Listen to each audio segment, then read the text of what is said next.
Hello guys, welcome to 5th generation Nabi Shop and welcome to another quick review. Welcome to another vlog. Shoutout po kay Sir Marlo. So ngayon po, meron tayong i-review na isang airsoft pistol ng Yermarex. So this is the Glock 17 Moss. Glock 17 Moss airsoft pistol by Yermarex. Airsoft gun caliber 6mm. Officially licensed by Glock. Yan, ito yung kanyang model. Glock 17 Gen 5 MOS Block or MOS. Ibig sabihin po ng MOS, Modular Optic System. Yan, 6mm gas blowback, 1.0 joules, 18 rounder. Yan. So ito yung kanyang specs. Gas airsoft, so this is green gas pero compatible siya sa CO2.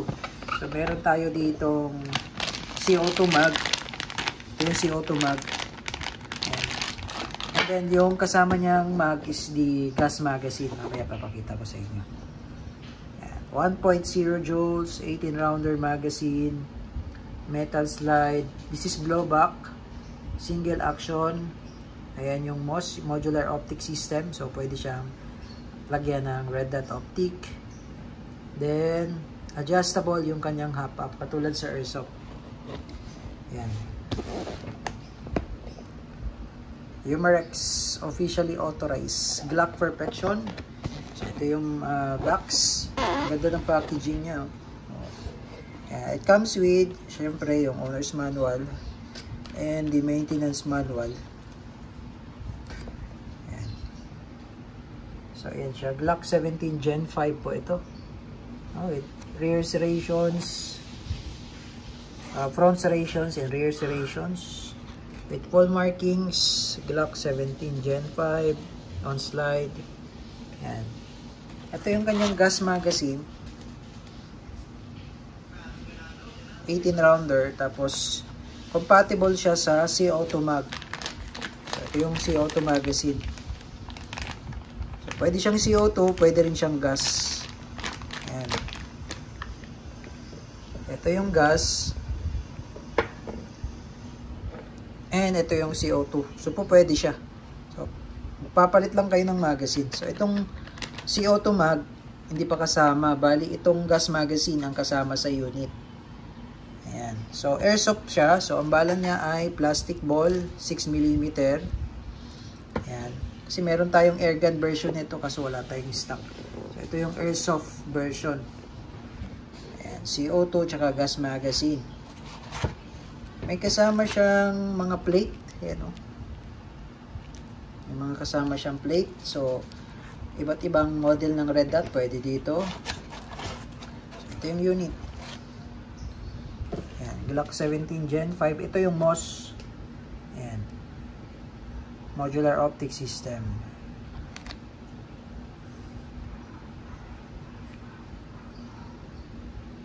Yan, may markings din siya dito sa grip. Officially licensed product of Glock.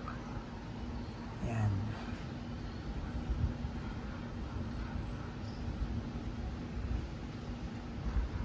So, pwede kayo ditong maglagay ng red dot optic. Yan. Tanggalin nyo lang itong dalawang screw. So, nakadepende sa model ng red dot na ilalagay nyo. Ayan. So, may mga kasama naman siyang plate. Maraming kasamang plate yan. Ito plate to eh. Ayan o. Mga plate yan o. Ang dami yan o. Isa, dalawa. 4 na plate. 4 na plate yung kasama. Tapos may mga screw na rin yan. Ayan. Iba't ibang klase ng plate yan. Sa iba't ibang klase ng red dot na pwede mong ilagay dyan. Ayan. Tapos meron siyang rail for flashlight. Ayan. Meron siyang markings dito. Glock 17 Gen 5. Pati sa grip meron ding markings ng Glock. Sight niya standard sight lang din ng Glock. Ayan. So ito ay blowback. So nababaklas po ito. Baklasin natin. So katulad lang din sa Wii. Ang pinagkaiba lang niya sa WE walang markings yung sa WE. Yan, ipapakita ko sa inyo yung unit ng WE. Pero meron tayong available tan color. Yan, so ito po yung sa WE. Sa WE, yan, meron siyang WE markings. Wala siyang marking sa slide na katulad nito. Yan. Kasi si WE kasi hindi siya authorized na gayahin talaga yung parang totoong block. And si Umarex lang kasi ang authorized, kaya meron siyang nakatatak dun sa box niya na authorized. Yan. Si WE, ganda rin. Wala lang markings. Yan. Si WE. So, yun yung kaibahan niya sa Umarex. Umarex kasi. Tapos, si WE, walang serrations dito sa front. Si Umarex may serrations. Rear and front. Ayan. So, maganda siya. Ayan. So, adjustable yung hop-up niya. Tapos, nababaklas din siya. So, ganun lang din ang pagbabaklas. Same na same lang din sa WE. Nasa mo lang siya. Tapos, ito yung disassembly latch. Baba mo siya. Pero smooth yung disassembly latch niya. Sa WE kasi medyo matigas eh.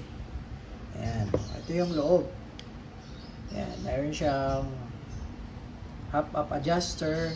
Ayan, adjuster. Yung hop-up wheel. Ayan. So, same lang sila halos ng internal parts ni WE. Ayan. So, lagyan natin siya ng oil pala. Kasi binaklas natin. So, ito, nilalagyan po ito ng oil. Itong part na to. Ayan.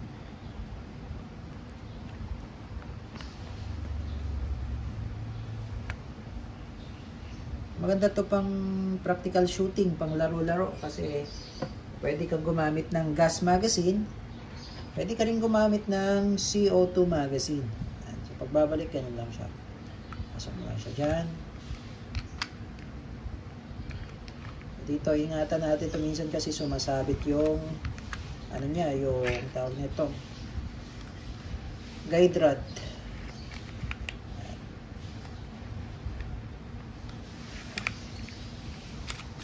Yun. Ayan. So, punas-punas lang. Excess oil. Ayan. Overall, maganda siya. Napaka-smooth din yung ano niya. Blowback system niya. Lambot lang yung spring. Ayan. Sa WE, ganun din eh. Medyo malambot din siya eh. Medyo matigas yung spring ng WE. Ito, malambot. Pero sakto. Sakto, ang ganda to pang laro. I think meron siyang safety dito sa ilalim. Wala. Wala pala. Wala siyang safety dito sa ilalim. So, this is the serial number, I think, 7073. Ayan. So, hindi katulad nung sa WE, may safety siya sa ilalim, no? Ito, wala siyang safety. Yan. Glock 17 Gen 5. Wow, ganda yan. So, ito yung kanyang magazine. Gas magazine po ito, no? Gas magazine. Then, pwede po kayong mag-avail ng CO2 magazine.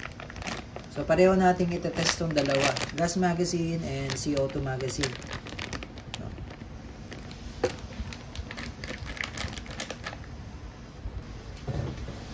Okay, so bali testing natin yung dalawang magazine.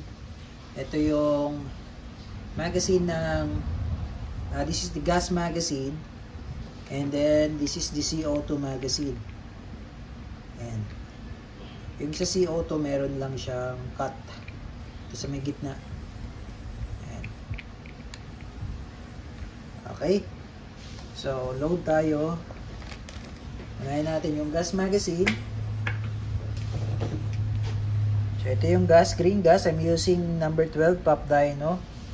So, ito pala, meron siyang, kailangan muna natin alisin yung pinaka-base pad niya. Yan, meron siyang Glock markings din. Para maalis yan, ito, push down mo lang yung lock yan. Kasi lock yan, push down. So, andito yung bulb ng inlet, then outlet. Ipitan na natin.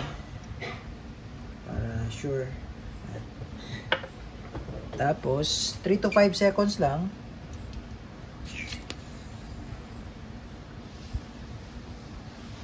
Ayan, 3 to 5 seconds. Tapos babalik mo yung base pad, ganun lang din, ibababa mo lang yung lock. Ayan. Ayan, lalak siya. And then sa CO2 mag naman, ganun din po. Ayan, ibababa mo lang din yung lock. Tapos andito yung Allen. Ayan, kaso wala siyang kasamang Allen wrench. So kailangan natin ng Allen wrench. Ayan, so alisin lang natin yung Allen. Ito, Allen. Yun. So ito yung cap. Ito yung kanyang cap. And then patak lang tayo ng oil konti.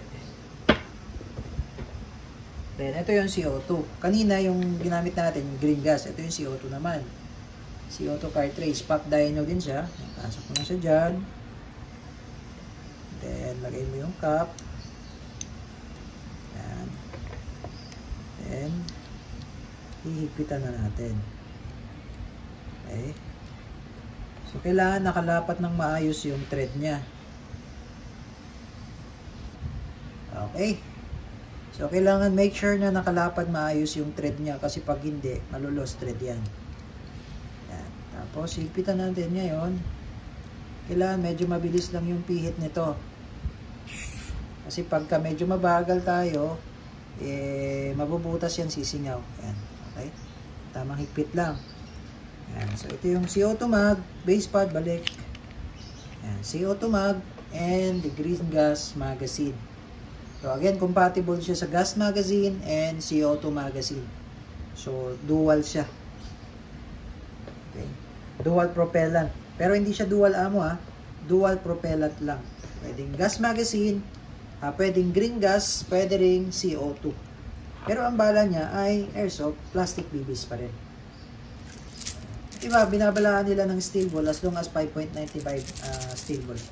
Ito load tayo ng bala.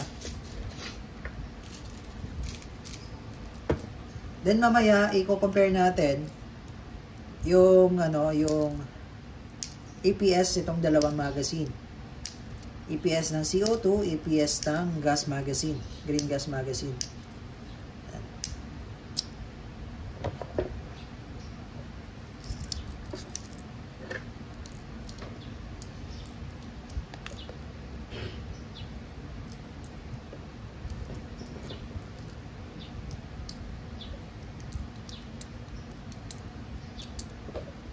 So, kailangan alternating po yung bala. Ayan. So, loaded yung dalawang magazine. So, testing natin. EPS test. Okay, so una nating ite-test is the gas magazine. Okay.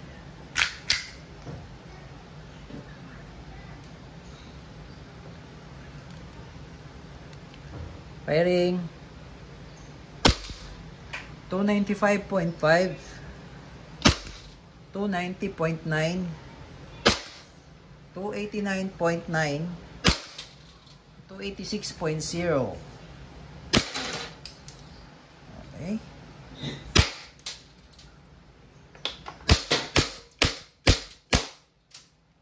Ayan. And then testing naman natin yung CO2 mag.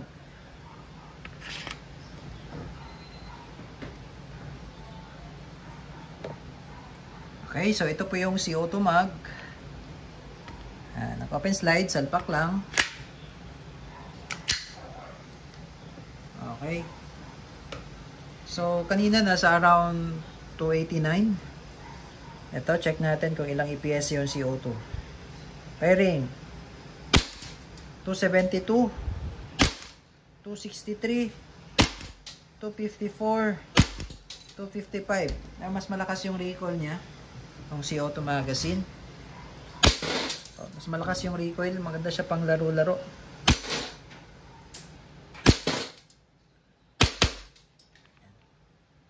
Okay, so open slide. Release the magazine. Then, hatak mo lang yung slide, release, hammer down. Okay. So, maganda siya overall. Pwede ka rin mag-double tap dito. So, load tayo ulit ng bala sa CO2. CO2 magazine.